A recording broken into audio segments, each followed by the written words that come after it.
Hello there, friends. Welcome back to another episode of Generation Tech. My name is Alan. When I was in high school, I had this one class where I had a end-of-year project where I could make a film. And of course, I took that opportunity. I made a film with a bunch of my good friends.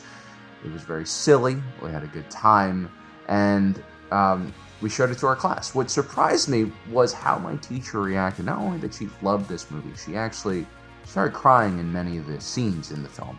And on top of that, she gave me all sorts of theories about like metaphors I had apparently hidden in the dialogue, or like social commentary I had hidden in the dialogue. And I'll be honest with you, I did none of that.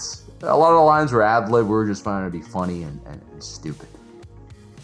This is an eye-opening experience for me when I was a young man, and it kind of tainted how I viewed the entire film critiquing and reviewing industry. And I think it's probably unfair, the views that I kind of developed.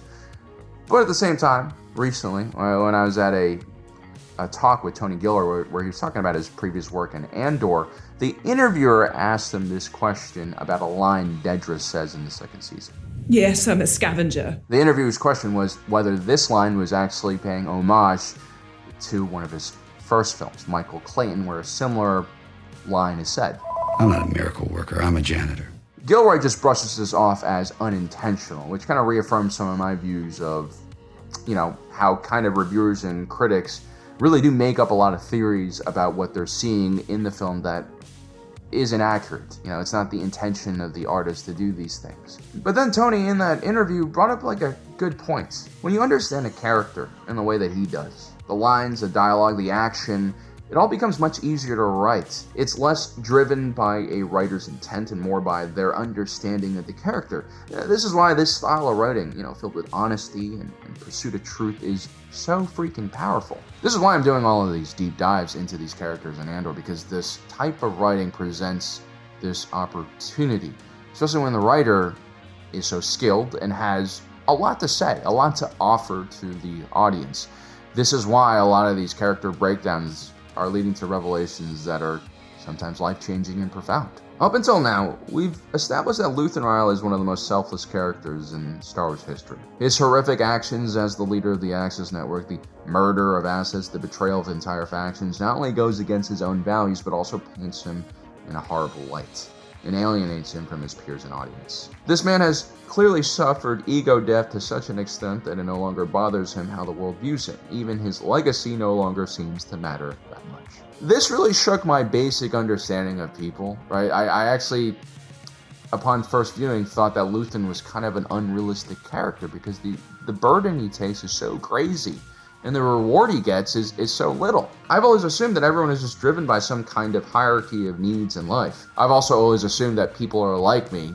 This is something that I try to shake as much as I can, because most people are not like me, as I found out in my 30 years of life, and that's gotten me into a lot of trouble. But yeah, I believe that all we need in life are food, security, love, purpose, Maslow's hierarchy of needs. And so Luthen, with this whole I'll sacrifice my life and my legacy for the future that I'll never see, seems kind of odd to me. Like, what is motivating him? What is his needs? Luthen isn't religious. He's not all that spiritual either. He's not looking for reward in a divine sense for his actions. Political extremism and ideology can definitely motivate a person into action, but Luthen is, he's pragmatic and ideologically very flexible. He's willing to work with anyone and anything that can bring down the Empire. He is extremely driven by this single-minded focus, yet, unlike most people who are driven this way, he's not doing everything for himself. Ideas like democracy and liberty for everyone is great, but they won't sustain you, for a decade hiding underground as the leader of some shadowy organization dodging,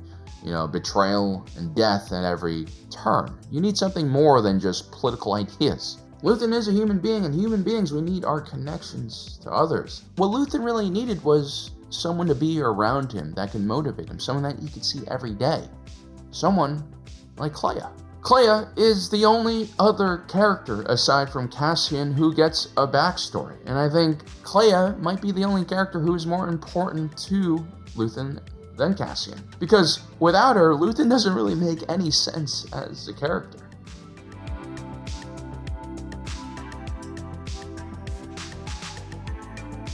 When Luthen first meets young Kleya in the air duct of his Imperial assault craft, he has a different name, Sergeant Lear, named after the tragic Shakespearean character King Lear. Sergeant Lear is crashing out in this flashback where we see him, a homage to King Lear's own breakdown in the middle of a violent thunderstorm. In the play, King Lear has been thrown outside of his house. He's lost his retinue, all the knights that protected him. He's been completely betrayed by the people that he believed loved him, his two daughters, who he gave everything to.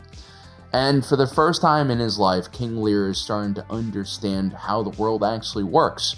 You know, the rose-tinted glasses that a monarch can wear during this time period have been lifted off.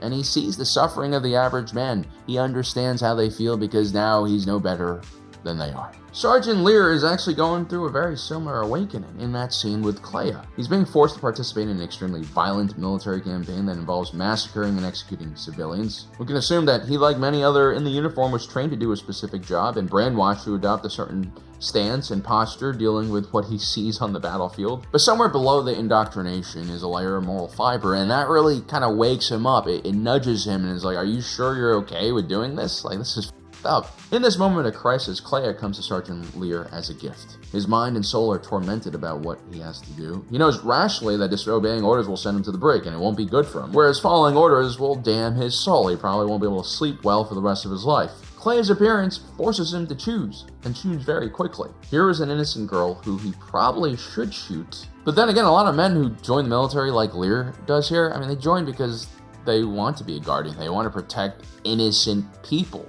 Children, little girls, just like her. When Sergeant Lear makes the choice to save Kleya, he no longer is Lear. He becomes Luthen, a name associated with, reformers and leadership. And that is because Luthen has accepted this role to become a father of sorts. Whether it's by chance or you planned it, when you become a father, your perspective of the world changes. For some people, it might be the first time in your life that you've had to put someone else's well-being before yours. Every hour of the day, every day of the week. And while childcare has always been seen as something, quite feminine, I believe there are a lot of benefits for a child to be taken care of by a rough and tough man who is expected to do everything but take care of children. When rough men have to take care of little girls, there's a different type of tenderness and care that is exchanged. A lot of times, it's actually the father who benefits the most from these kind of relationships. And, whether Luthen realizes it or not, his relationship with Kleya is why he's probably survived as long as he has. She's not just a capable member of his team. She's not just a daughter to Luthen. She is his purpose in life. This is what's really saved Luthen from the very beginning. All the courage, all the strength he has in those 2 seasons of Andor are because of her.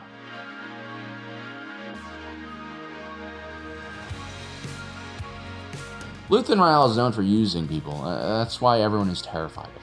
One day he's patting you on the back, claiming that you are his best friend, and the next day Synth is waiting outside of your flat ready to snap your neck. There's a chaos that surrounds Luthen that I think even viewers of Andor aren't completely aware of. I mean, we are aware of it to a certain degree, but since we're often too blown away by Luthen's monologues and heroic sacrifices, we might gloss over the fact that 80,000 Gorman died in that uprising he kind of got involved in. Then there's the 30 Neo-Separatists and Krieger who died at Spellhausen. Luthen knew that the ISB knew about this mission, yet he had to protect his own asset, Supervisor Lonnie Jung, who he then murders anyway along with Take Homer. I definitely have a bias for Luthen. I see him as one of the best characters, one of the most moral characters in Star Wars, despite all the crazy things he's done.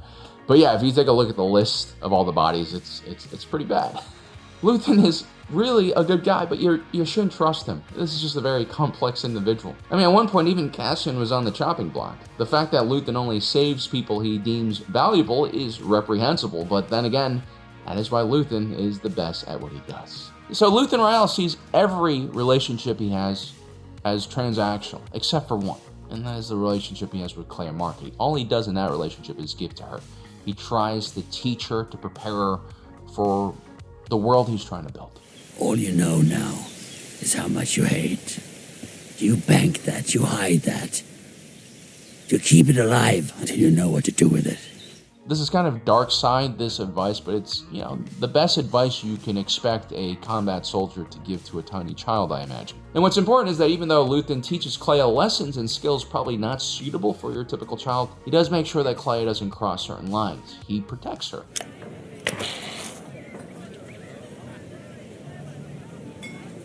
Do it. You think I won't? You have every right. Prior to this line, Luthen actually admits to Kleya that he's afraid of what he's turning her into, a revolutionary, a terrorist just like him. And as he tells Kleya to hit the detonator, it's actually a test. He's observing how she'll react.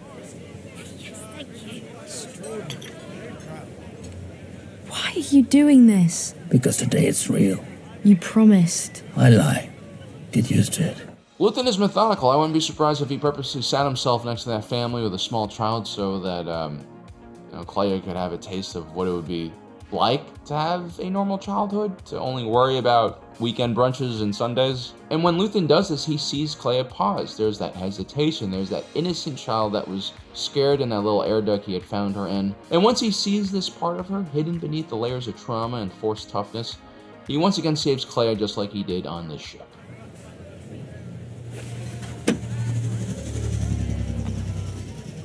Don't. It's Luthen who ultimately detonates the bomb on the bridge. It's Luthen who takes responsibility for all those lives. This is why, if you take a look at Kleya, her eyes are open, her mouth is slightly agape. That toughness and determination has faded from her face because she's become a child once again. Luthen has also once again succeeded in preserving that innocence.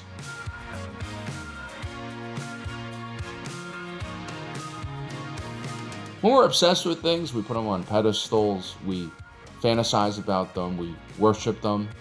Think about Anakin's relationship with Padme or Cyril's relationship with Dedra.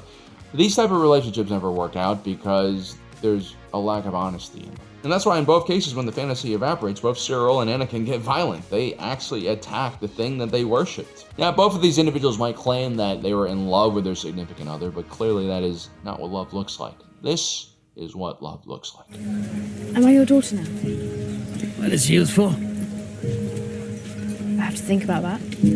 I know that seems like the opposite of love, but, it's usually the celebrities who are always wearing the same matching outfits, who are always posting on Instagram how much they love each other. Those are the worst relationships, right? I mean, real love is usually understated and unseen. Luthen is simply not an individual who thinks about labels like father and daughter. He doesn't really care about how other people view him and Kleya. We'll be whoever we have to. It won't always be up to us. I'm Luthen now, you're Kleya. Everything else is up for grabs. Luthen won't waste Kleya's time by telling her that he loves her, even though she might need to hear that. He probably thinks such affection will make her soft and less prepared to survive in case something happens to him. But what is important is that he is planning a future for them. He always uses the pronoun we when he's talking about what they're doing. And that is really the most important thing here, right? This is what Kleya needs. She can't be abandoned again. I didn't mean to upset you. I'm not upset. Just hungry. Let's eat. This might be an Asian thing, although I've heard Slavs also deal with this, and I guess maybe a lot of immigrant families deal with this. But when your family has a lot of trauma in its history, like multiple generations of suffering because of famine, war, whatever, religious, political unrest, the dynamics of the family tend to change. There might be less visual signs of love, right? Less people hugging, less people telling each other I love you openly, but there are other signs of love. Like I remember my mom used to cook me every meal every day. She never missed a meal even once. And back then when everyone else was getting like Lunchables and like money to get pizza, I was getting like home cooked Chinese meal. At the time I thought it was really dumb. I was like, oh, why do I get this weird food and everyone else gets this really tasty food? Lo and behold, the food I was getting was much better and much healthier. But yeah, you don't really pick up on these things because these acts of love are designed to fortify you in the future, right? They're long-term goals that you, as the recipient of that love, might not really understand until a much later date. And I think that's kind of the love that Luthen shows Kleya. It's not performative, it's not short-term, it's deep and meaningful long-term investments that will strengthen Kleya, just like how his actions will also strengthen the rebellion.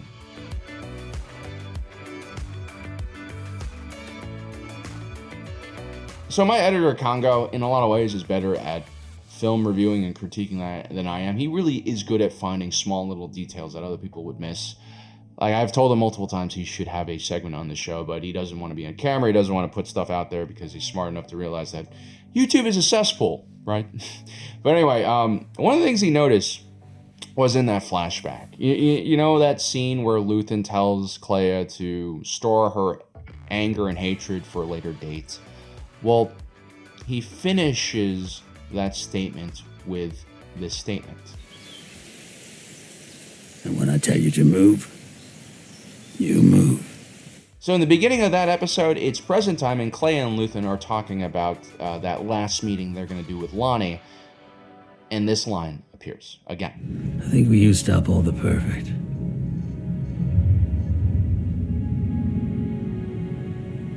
Move.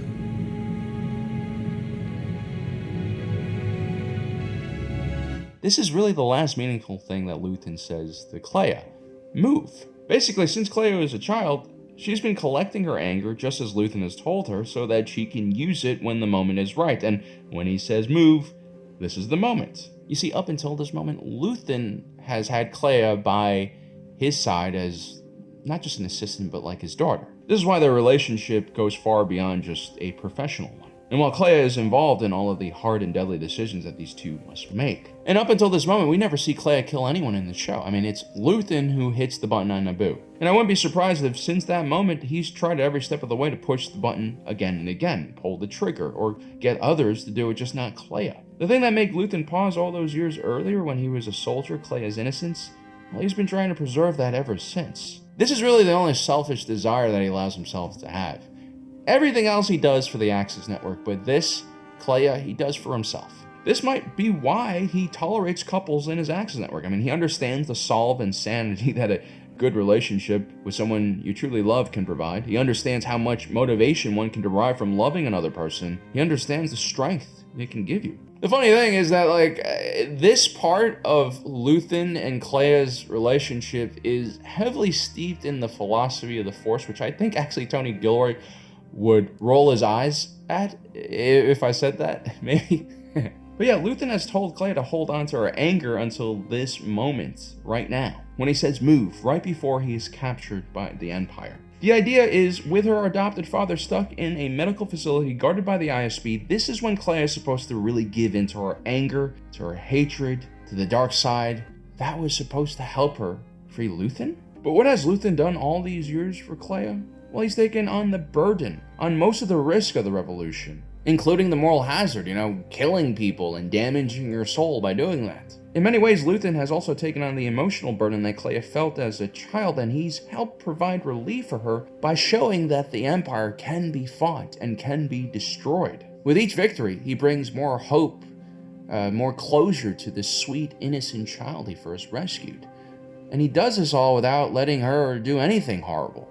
Well, not really. This is why when Luthen says move to Kleya in the present time, she looks so innocent and young for the first time on camera, a stark contrast from her usual serious face. While he gets older and more ragged and more chaotic, Kleya becomes more pure and innocent. This is his gift to her. In some ways, he's even rehabilitated her. The rebellion has turned her into a strong, disciplined, and capable woman, a woman that any father would be proud of. And so I kind of like to think that the first person that Kleya kills with her own two hands is actually Luthen. After all these years, Luthen has asked Kleya to gather her hatred and anger for the Empire and use it at this moment when he says move. But I think at that moment, instead of finding hatred and anger, Kleya's heart is filled with love and appreciation. She remembers the sacrifice that Luthen has made. And so suddenly beautiful emotions that had grown so stealthily over the years that maybe Kleya was too busy to even notice emerge on the surface. Somewhere along the line, Luthen had succeeded in making Kleya whole. This relationship she has with a broken Imperial soldier running across the galaxy fighting the Empire was exactly what she needed. Luthen healed her.